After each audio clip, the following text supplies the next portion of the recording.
सलाम, नमस्ते, सत श्री अकाल। मैं हूं रजा और आप देख रहे हैं रजाग्राफी अनस्क्रिप्टेड की national prime time report. Hindustan में जो कुछ चल रहा है आपको अच्छे तरीके से पता है, लेकिन दोस्तों अब खुलकर गोदी मीडिया अपना एजेंडा दिखा रहा है। आज जितने भी गोदी मीडिया के एंकर और एंकराइन हैं जो खासकर मोदी भक्त हैं, उनका घिनौना चेहरा दुनिया के सामने खुलकर आ गया है। मुसलमानों से उनके दिल में कितनी नफरत थी, अब ये बिना फिल्टर के सामने आ चुकी है। आप जितने भी एंकर एंकराइन देख रहे हैं फिलहाल, जो इतना जोर से चीख चीख कर मुसलमानों को, सारे मुसलमान को आतंकी बताने में बिजी हैं, इतना चीख रहे हैं कि उनकी गर्दन की नसें फूल जाती हैं। मुसलमान को आतंकी बताते बताते चीख चीख के इनका गला बैठने लगता है। ये हरकत उनकी इस बात की दलील है मुसलमानों कि आज ये मेन स्ट्रीम मीडिया का हर एंकर आपसे बेइंतहा नफरत करता है और वो एक एजेंडे के थ्रू काम कर रहा है। वो एजेंडा अब खुलकर सामने आ गया है कि पूरे इस्लाम को आतंकी बताओ, पूरे मजहब को, एक मजहब को ही आतंकवादी बता दो। हजरात, अब अंजना ओम मोदी अचानक से, कहिए या तो गलती से खुल के उसके मुंह से निकल गया या अब वो खुलकर सामने आ गई है। उसका एक वीडियो सामने आया है जिसमें वो कह रही है सारे मुसलमानों को गिद्ध, क्योंकि मुसलमान कह रहे हैं, हर मुसलमान कह रहा है कि आतंकवाद का कोई मजहब नहीं होता। और फिर दोस्तों, इसमें अभी तक मामले में दिल्ली ब्लास्ट में एक तरफा ये मुस्लिम नाम उजागर कर रहे थे। भाई, इनको भी तो पैसा दिया जाता है कि एक कम्युनिटी को नुकसान पहुंचाओ, टारगेट करो, जिससे सरकार को फायदा हो और आम जनता के दिल में मुसलमानों के खिलाफ नफरत पैदा हो। हिंदू कुछ भी करे, मत बोलो उन्हें कुछ, मुसलमान के हाथ से एक पाप हो जाए सीधा आतंकी बताओ। जबकि पूरा मुस्लिम समाज पाकिस्तान के खिलाफ खड़ा था ऑपरेशन सिंदूर में, पूरा मुस्लिम समाज इस आतंकी हमले के खिलाफ खड़ा है। इसी दौरान अंजना ओम मोदी लगी हुई थी कि जल्दी से क्लियर कर दिया जाए कि मुसलमान सारे आतंकवादी होते हैं। मदरसों में सिर्फ आतंकवाद पढ़ाया जाता है, कुरान शरीफ में सिर्फ आतंकवाद पढ़ाया जाता है, नमाज में भी आतंकवाद की लाइनें इस्तेमाल की जाती हैं। अंजना ओम मोदी इस काम में, और अंजना ओम मोदी के साथ साथ जितने भी गोदी मीडिया के एंकर हैं, उनका एजेंडा ये शुरू से चल रहा था। ये दिल्ली का जो धमाका हुआ, इस धमाके ने उन्हें खुला मौका दिया।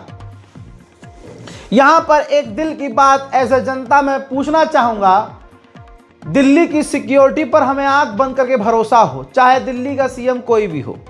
जब दिल्ली पुलिस, हमारी सीआईएसएफ, बीएसएफ, सिक्योरिटी सब सेंट्रल गवर्नमेंट के हाथ में है, और उसी दिल्ली के अंदर इस धमाके से पहले बता रहा हूं, दिल्ली की सिक्योरिटी हल्का समझ रहे हो तो बेवकूफ़ हो आप। दिल्ली में अगर कनॉट प्लेस में आपने 3 बार सर्कल पे गाड़ी घुमा दी, इनर सर्कल में या आउटर सर्कल पर, तो जिप्सी पीछे पड़ जाती है, ड्रोन उड़ा दिए जाते हैं पीछे पीछे। ये दिल्ली का हर व्यक्ति आपको बता देगा। वहीं चेक पॉइंट इतने हैं कि दिमाग का चूरन हो जाए, और पुलिस जब किसी गाड़ी को ऐसे ही रोक लेती है चेकिंग में, तो कार के अंदर के जो मैट होते हैं ना, वो भी पुलिस वाले हटा के देखते हैं कि कुछ है तो नहीं। सबसे पहले डिग्गी खुलवाई जाती है। अगर आपके डिग्गी में सीएनजी है, सीएनजी का नीचे हाथ डालकर देखा जाता कुछ है तो नहीं। अगर आपकी गाड़ी कोई लग्जरी है, लग्जरी गाड़ी को, इस बात का मैं खुद गवाह हूँ, मेरी गाड़ी की तलाशी ऐसे ली गई थी जब मैं दिल्ली में था, ऐसे, वो भी स्पोर्ट्स कार ऐसे ली गई थी कि मानो पता नहीं क्या, लेकिन पूरा सहयोग था मेरा और दिल को खुशी हो रही थी कि अगर इस तरह की सिक्योरिटी हमारी दिल्ली की है, राजधानी की, तो ये बहुत अच्छा है। ये हमारे लिए भाई, अगर 2 मिनट के लिए मुझे गाड़ी रोककर चेक करवानी पड़ रही है तो ये हमारे मुल्क के लिए कितना ज़रूरी है। राजधानी दिल्ली में ऐसी सिक्योरिटी होनी चाहिए। अब ये अलग सवाल बनता है कि ये अचानक से क्या हुआ कि भाई आतंकवादी 3 घंटे तक गाड़ी ले जाकर विस्फोटक के साथ खड़ा भी करता है वहां, फिर वो ले जाकर ट्रैफिक में धमाका भी कर देता है, 3 घंटे वो पार्किंग में बैठा भी रहता है, और मतलब कहां कहां से निकलती हुई वो फरीदाबाद से दिल्ली घुसने में चेक पॉइंट बहुत होते हैं भाई, वो घूमता फिरता वहां पहुंचा है, धमाका हुआ है। ये कैसे हो गया है, इतना आसान कैसे हो गया, जिस दिल्ली में इतनी खतरनाक सिक्योरिटी होती है। आगे बोलूंगा तो विवाद हो जाएगा, कुछ लोगों को पिछवाड़े में आग लगेगी और जवाब उनसे बनेगा नहीं। लेकिन जब ये क्लियर होने लगा कि हाँ ये कश्मीर से लिंक है, कश्मीरी कुछ नौजवान हैं, उनका ये काम है, जो पढ़े लिखे हैं, उनकी मानसिकता कोई नई नहीं है, ISIS दाइश आतंकी संगठनों जैसी है। हजरात, ऐसे बहुत लोग पहले भी गिरफ्तार हुए हैं जो काफ़ी पढ़े लिखे रहे हैं, लेकिन आतंकी उन्होंने काम किए हैं। इस्लाम के नाम पर ब्रेन वॉश करके उनसे करवाया गया है, दीन के नाम पर यह काम करवाया गया है। अब यह बात क्लियर हो गई कि हाँ फलाना फलाना आदमी गिरफ्तार हुआ है और उनको जेल में भेजा गया है, और भाई ये आतंकी हमला इस व्यक्ति के द्वारा वर्गला के करवाया गया है, और अभी जांच चल रही है। अब जांच के दौरान कोई टिप्पणी साबित नहीं होती। हम ये नहीं कह रहे कि हमला नहीं हुआ या हमला करने वाला मुसलमान नामी नहीं था, लेकिन कोर्ट कानून कहता है एक्यूज होता है, आप क्लियर कट नहीं बोल सकते। लेकिन गोदी मीडिया क्या यहां कर रहा था, जैसे ही किसी मुसलमान डॉक्टर को पूछताछ के लिए भी उठाया, उसके खिलाफ नैरेटिव चलाना शुरू कर दिया। एक और डॉक्टर हुआ गिरफ्तार, अल फला यूनिवर्सिटी से हुआ इनका कनेक्शन। डॉक्टर जिसने अपने आप को उड़ाया, उसका ये था मित्र, उसका ये था सहयोगी, साथ में पी थी चाय, एक दिन दोनों ने एक एक कप किया था पेशाब, कुछ भी इनके मुंह में आ रहा है। अच्छा, ऐसे 4 से 5 डॉक्टर जिनको ATS ने उठाया, 7-7 दिन तक जांच पड़ताल की, लेकिन कुछ नहीं मिला, तो भाई उनको बाइज्जत छोड़ दिया कि हाँ भाई आपका कनेक्शन नहीं है तो ज़बरदस्ती तो हम नहीं कर सकते। ये भी ATS ने अपनी एक ईमानदारी दिखाई कि भाई देखो हम ज़बरदस्ती ऐसे नहीं कर रहे किसी के साथ भी, कि मुसलमान है तो बस उसको। लेकिन गोदी मीडिया जैसे ही उसको उठाया पूछताछ के लिए, गोदी मीडिया ने अगले 1 घंटे के अंदर पूरा शो चलाकर उस मुसलमान डॉक्टर को, व्यक्ति को आतंकवादी साबित कर दिया। अब भले ही 7 दिन में वो छूट गया, लेकिन भाई आतंकवादी गोदी मीडिया ने साबित कर दिया। इस गोदी मीडिया ने ठीक वैसे ही काम किया जितनी ईमानदारी से ऑपरेशन सिंदूर में इन्होंने ये साबित कर दिया था कि हमने पाकिस्तान के कराची पर कब्जा कर लिया। तो ये उतने ही सच्चे हैं भड़वे। हजरात, इतनी चीज़ें ख़राब हो गई हैं।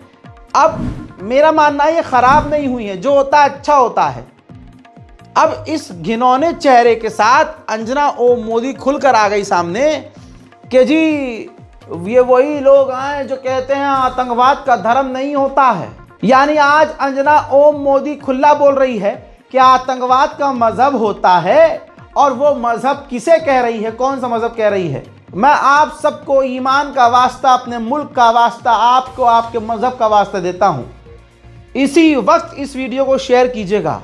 और उम्मत अगर बेगैरत नहीं है, अगर हम में कोई गैरत है, अगर हमें अपने कौम से, अपने ईमान से मोहब्बत है, तो आज हर मुसलमान को गोदी मीडिया, आप स्क्रीन पर कुछ गोदी मीडिया के लोगों हैं, पहचान है, आपको आपके ईमान का वास्ता है, आपको परवरदिगार का वास्ता है, आज से इन तमाम चैनलों को देखना बंद कर दीजिए।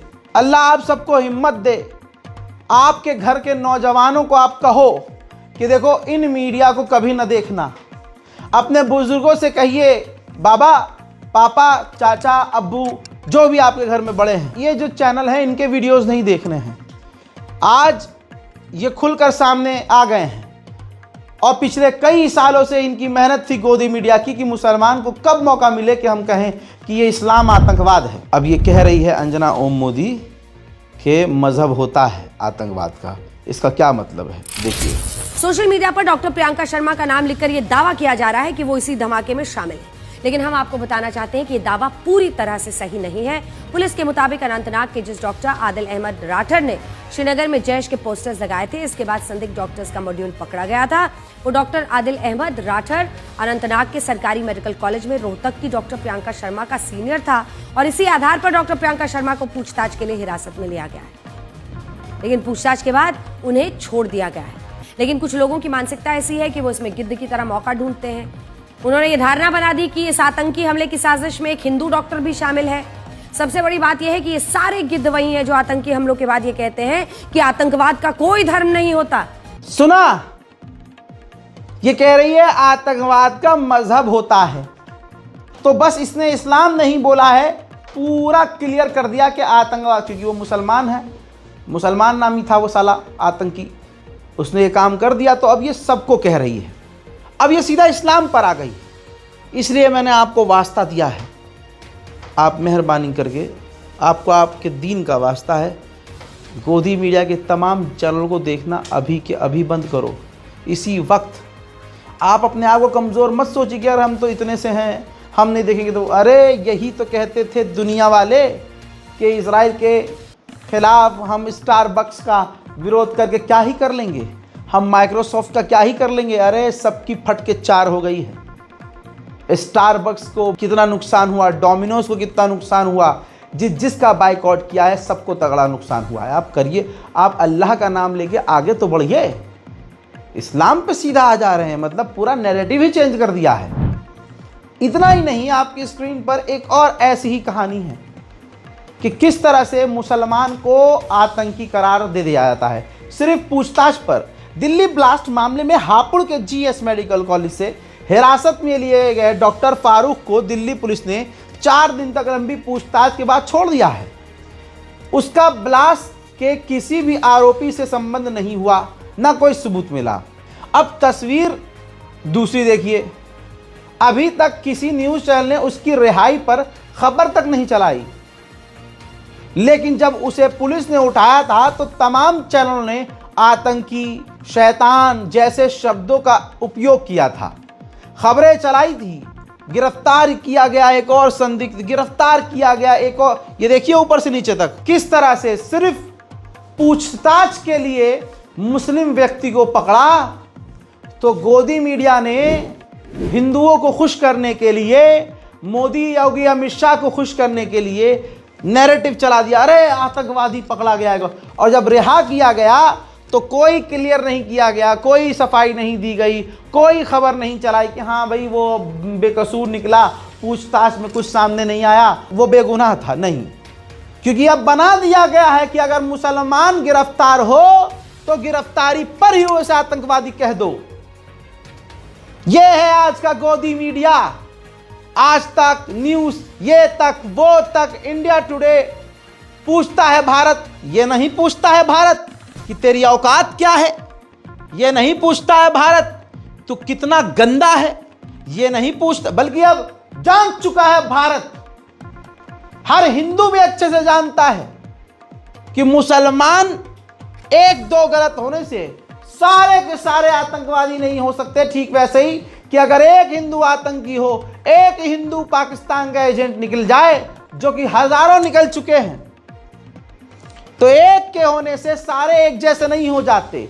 लेकिन हिंदुओं को यह पता होने के बाद भी उनके दिल में मुसलमानों से इतनी नफरत है कि आज ये चुपचाप दे। क्योंकि अगर ये जेन्युइन हिंदू, अगर मुट्ठी भर जेन्युइन हिंदू खड़े होकर बोल दें कि भाई जो आतंकी है आप उसे बोलो, सबको ना बोलो, तो जो है हक बोलने वाले अगर मुट्ठी भर हिंदू खड़े हो जाए ना, तो इन गोदी मीडिया की औकात ना हो कि वो नफरत फैलाएं। मैं तो नफरत को जवाब दे रहा हूं कि देखो ये चल रहा है। लोग इतने झाटू हैं कि इंटरनेशनल मीडिया पर लोग इतने झाटू हैं कि देश के नेशनल टेलीविजन पर आजकल के एंकर मुसलमानों को सीधा आतंकी कह रहे हैं। और मैं उनको जब ऐसे ही पेल के जवाब देता हूं तो उनको लगता है कि मैं भड़का रहा हूं। अरे मैं भड़का रहा हूं या आप भड़वे हो भाई? तुमको ये चीज समझ में नहीं आ रही कि सामने से मुसलमान कौम को आतंकवादी कह दिया जा रहा है और तुम चुपचाप बैठे हो।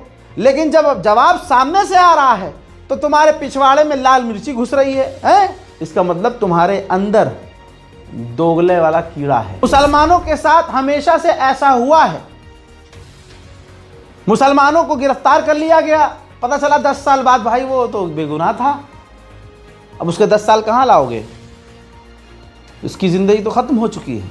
और इन तमाम मामलों में एक समाज खासकर और उनसे ऊपर ये गोदी मीडिया होता है। भाई 29 साल बाद सबूत दिखा रहा हूं, आज का ही ताजा अपडेट है, जिगर फट जाएगा आपका, सच्चाई है आपके सामने। उत्तर प्रदेश का मामला है। 29 साल बाद बस विस्फोट का मुस्लिम आरोपी बरी। इलाहाबाद हाई कोर्ट ने कहा कि पुलिस नाकाम रही। गाजियाबाद के मोदी नगर में 27 अप्रैल 1996 को बस में एक बम धमाका हुआ। कथित तौर पर आरोपी इलियास की उम्र कैद की सजा अब इलाहाबाद हाई कोर्ट ने रद्द कर दी। इस बम धमाके में 18 यात्री मारे गए थे। 2013 में कोर्ट ने इलियास और अब्दुल मतीन को उम्र कैद की सजा सुनाई थी। सह आरोपी तस्लीम को बरी कर दिया गया था। हाईकोर्ट के जस्टिस सिद्धार्थ और राम मनोहर नारायण मिश्रा ने सबूतों के अभाव में इलियास की उम्र कैद की सजा रद्द कर दी। हाईकोर्ट ने कहा कि दिल्ली में ISBT से बस चलने से पहले उसमें बम रखा गया, न कि उस व्यक्ति ने रखा जिसे गिरफ्तार किया गया। लेकिन यह पुष्टि नहीं हुई कि पीछे से वो बम किसने रखा, लेकिन गिरफ्तार किसी और मुसलमान को करके जेल में ठूस दिया। यह हाईकोर्ट ने कह दिया है। बम किसने, अब तवज्जो दिए, बम किसने रखा यह किसी ने बताया ही नहीं, न पुलिस पता लगा पाई। लेकिन बम जो रख के गया और उसके बाद जो मुसलमान आगे से सवार हुआ, बम रखने का इल्जाम उस पर लग गया। पीछे से कोई और बम रख के चला गया, आगे से मोहम्मद रजा के बैठ गया, इल्जाम लग गया कि यह बम मोहम्मद रजा ने रखा है। क्यों? क्योंकि यह नैरेटिव पहले से था कि यह काम मुसलमान करेगा। हिंदू तो ईमानदार होता है, इस्लामी तो आतंकवाद है। लेकिन 29 साल जेल में सड़ने के बाद मुस्लिम आरोपी बेगुनाह साबित और बरी कर दिया गया। 29 साल, अब उसकी जिंदगी में बचा क्या? याद रखिए, खास समाज हर मुसलमान को ऐसे ही देखना चाहता है, ऐसे ही जेल में सड़ो मरो बदनाम। इन तमाम चीजों के बाद जो देश में हो रही हैं, अगर कोई मुसलमान पकड़ा गया है तो कोई मुसलमान ये नहीं कह रहा कि भाई उन्होंने आतंकवादी जो हमला किया है वो सही किया है या हम उनके साथ हैं। अरे मैं खुद मुसलमान हूं भाई, मुझे देखो, मैं कह रहा हूं अगर कोई मुसलमान, मैंने कल भी कहा था, पूरी चेन बनाओ कौन कौन इसके अंदर लिप्त था, प्रूफ दीजिए, प्रूफ करिए, और जो भी मिले आरोपी, मुसलमान अगर आरोपी मिल रहा है तो भाई उसको इस्लाम के तरीके से सजा दो, जो इस्लाम कहता है। भरी सभा में, बीच सड़क पर, इंडिया गेट पर या लाल किले के सामने उन तमाम आतंकवादियों की गर्दन उड़ाओ। कोई मुसलमान का बच्चा ये नहीं कहेगा कि भैया ये गलत किया तुमने, हम क्या। लेकिन ईमानदारी जरूरी है। आप सोचिए देश कितना सुरक्षित हाथ में। कोई, अरे मोदी पे सवाल न करो, अरे भाई देश की सिक्योरिटी बने, अरे अगला ही तो चीख चीख के कहता था देश सुरक्षित हाथों में है। सुरक्षित, ये देखो राजधानी दिल्ली में, दिल्ली के साकेत और रोहिणी कोट सहित CRPF के 2 स्कूलों को बम से उड़ाने की धमकी मिली।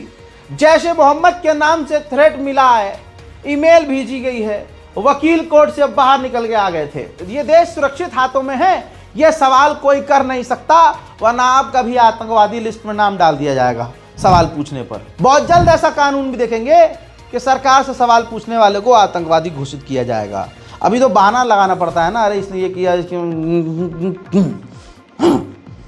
बाद में कानून ही बना देगा अगला सवाल पूछने पे। अब ये पहले भी होता आया है, बहुत सारे मामले आपने देखे होंगे, ज्यादा पुराना मामला नहीं है ये। आप देख लो, न्यूज इंडियन एक्सप्रेस की है। 2 हिंदुओं ने माननीय योगी आदित्यनाथ, देश के एक बड़े प्रदेश के CM साहब हैं, उनको बम से उड़ाने की और राम मंदिर को बम से उड़ाने की धमकी भेजी। ईमेल ID यूज की आलम अंसारी खान 608@gmail.com और जुबैर खान ISI 199@gmail.com। इन्होंने सीएम साहब को उड़ाने की और अयोध्या को उड़ाने की धमकी दी। UPSTF भाई हलवा है नहीं। आनन फानन गिरफ्तारी की तो पता चला कि जिस व्यक्ति ने, जिन दो लड़कों ने, हिंदुओं ने योगी को उड़ाने की धमकी दी और मंदिर उड़ाने की धमकी दी, एक का नाम ताहर सिंह है और दूसरे का नाम ओम प्रकाश मिश्रा, खूबसूरत और ऊंची जाति, लखनऊ के गोमती नगर से गिरफ्तार किए गए। ऐसी बहुत सारी चीजें देश में हुई हैं। कभी किसी जगह को उड़ाने की धमकी दी गई मुसलमान नाम से, कभी कुछ किया गया, अब निकलता बाद में कौन है, हिंदू। लेकिन गोदी मीडिया की अंजना ओम मोदी आज खुलकर नफरत का सौदा कर रही है और आज खुलकर बता रही है कि वो कभी मुसलमानों के लिए अच्छी और ठीक थी ही नहीं। गोदी मीडिया का कोई भी अगर एंकर है, उसकी चार मीठी बातें सुनकर ये मत सोचना कि ये मुसलमानों को अच्छा मानते हैं। हजरात, इन्हीं ने देश में नफरत फैलाई है और इनका काम नफरत से ही चलता है और ये खुद जहर से बने हुए एक गोश्त के लोथड़े हैं जो दिखते इंसान हैं लेकिन ये अंदर से राक्षस है। दोस्तों, अब ऐसे माहौल में ये सब किया गया है। आतंकवादी भी कितने मादर थे, या क्या कहूँ क्या थे, मैं कहना तो बहुत कुछ चाह रहा हूँ लेकिन कहूँगा नहीं, विवाद हो जाएगा बड़ा, बहुत ज़्यादा बड़ा हो जाएगा विवाद। पता चले सारे चैनल पर मैं ये नज़र आ रहा हूँ तो आप सोचिए, वो आतंकी हमला भी कर गए। अब इसमें एक एजेंडा ये, अरे ये तो बहुत बड़ा हमला था, वो तो हमारे जवानों ने रोक दिया। अरे बात जवान की नहीं है, ये इसलिए ऐसा बोल रहे हैं लुल्लू क्योंकि पाफा तक बात जा रही है। मतलब देश में बड़ा हमला हो रहा था, वो रोक दिया, छोटा मोटा हो गया तो इसको तो हमें थोड़ा अरे मूसाद से कम है क्या हमारी एजेंसी? अबे इजराइल से हम कमज़ोर हैं क्या? किसी मुल्क से कमज़ोर? भाई हमारा आदमी इतना ख़तरनाक है, एक कॉल पर रूस और यूक्रेन की जंग रुकवा देता है। हमारी देश की सिक्योरिटी इतनी वीक है क्या? नहीं है। अपने ही जाल में तुम खुद फंस जाते हो। लेकिन दिक्कत ये, तुम्हारे सामने जो पत्रकार खड़ा होता है ना टीवी पे, वो तुम्हारा दलाल होता है, इसलिए वो कोई सटीक बात नहीं कहता, तुम्हें खुश करता है, तुम खुश होते हो और इतने पागल हो कि टीआरपी उनकी बढ़ाने के लिए रात भर, घर में अगर 4 टीवी होंगे ना, ये अंधभक्त गोदी मीडिया का चैनल लगा के टीआरपी बढ़ाने के लिए चारों टीवी पर चला के छोड़ देंगे। हालांकि बिल आएगा बहुत ज़्यादा, तो फिर रोएंगे कहाँ से भर है, आज तो और नफरत फैलानी पड़ेगी, फेक न्यूज़ फैलानी पड़ेगी, तभी तो बीजेपी आईटी सेल खुश हो गया, मोटा पैसा देगी।